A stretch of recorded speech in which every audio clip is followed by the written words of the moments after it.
Golden rule, read the question very carefully. सवाल में हमें दिया हुआ है कि हमारे पास 3 पार्टिकल्स हैं जो कि इक्विलैटरल ट्राइंगल के वर्टिसेस पे यानी कि कॉर्नर्स पे सिचुएटेड हैं। उस इक्विलैटरल ट्राइंगल की साइड की लेंथ दी हुई है स्मॉल a। पार्टिकल्स एक दूसरे को चेज कर रहे हैं with a constant speed of u।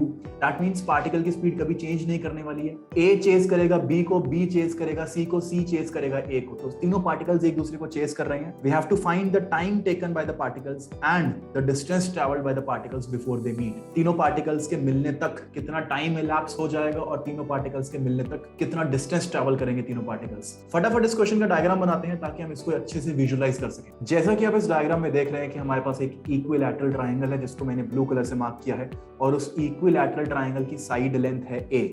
आपको साफ साफ दिख रहा है कि पार्टिकल A मूव कर रहा है पार्टिकल B की तरफ, पार्टिकल B मूव कर रहा है पार्टिकल C की तरफ, पार्टिकल C मूव कर रहा है पार्टिकल A की तरफ। A B को चेस करने के लिए B के पीछे भागेगा।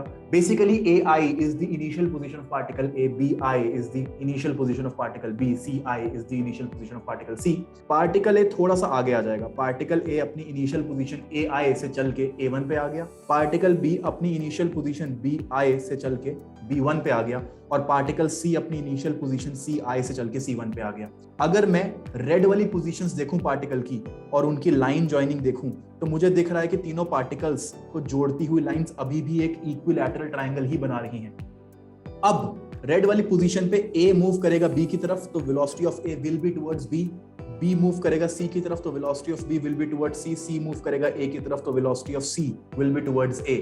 A वाला पार्टिकल थोड़ा और आगे आ जाएगा, ग्रीन वाली पोजीशन जिसको कि हम A2 बोल सकते हैं। B वाला पार्टिकल थोड़ा और आगे आ जाएगा, ग्रीन वाली पोजीशन जिसको कि हम B2 बोल सकते हैं। C वाला पार्टिकल भी थोड़ा और आगे आ जाएगा, ग्रीन वाली पोजीशन जिसको हम C2 बोल सकते हैं। यानी कि आगे आने के बाद इन तीनों पार्टिकल्स को ज्वाइन करती हुई जो लाइंस हैं वो फिर से इक्विलैटरल ट्रायंगल बनाएंगे। तो अब ये बात आप सब लोगों को समझ में आ गई होगी कि तीनों पार्टिकल्स पास में आ रहे हैं पर तीनों पार्टिकल्स की ओरिएंटेशन एक इक्विलैटरल ट्रायंगल में है। ये इक्विलैटरल ट्रायंगल घूमता जा रहा है और साइज में छोटा होता जा रहा है। यानी कि हम कह सकते हैं the side of the equilateral triangle is constantly decreasing. अगर बहुत ध्यान से देखें तो A, B और C तीनों एक टाइम पे मीट करेंगे, that is at the centroid of the bigger triangle जो कि हमें इनिशियली गिवन था। उसके सेंट्रॉइड पे तीनों पार्टिकल्स मीट करेंगे, एक ही साथ मीट करेंगे। यानी कि अगर आप पता कर लें कि A और B को टकराने में कितना टाइम लगा, it will be equivalent as B और C को टकराने में कितना टाइम लगा and it will be equal to C और A को टकराने के लिए कितना टाइम लगा। तो हम क्या करेंगे, सिर्फ A और B को टकराने का टाइम निकाल लेंगे और उससे हमें पता चल जाएगा तीनों पार्टिकल्स मिला के किस टाइम पे टकराए हैं। सो सबसे पहले A और B का डायग्राम देखते हैं। A की वेलोसिटी हमेशा B की तरफ रहने वाली, याद रखना, क्योंकि A B को चेज कर रहा है, और B की वेलोसिटी हमेशा C की तरफ रहेगी क्योंकि B C को चेज कर रहा है।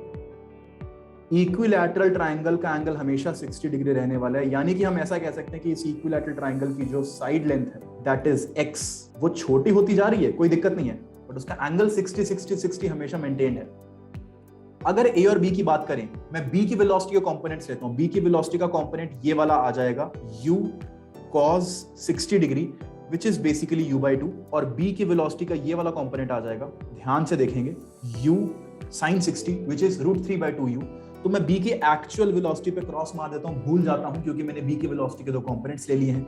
अब डायग्राम से बहुत एविडेंट है कि A जा रहा है B के पास U की वेलोसिटी से और B वाला पार्टिकल भी जा रहा है A के पास u/2 की वेलोसिटी से। यानी कि हम ये बहुत ऑब्वियस चीज कह सकते हैं कि particle A and B are approaching each other with a relative velocity of 3u/2।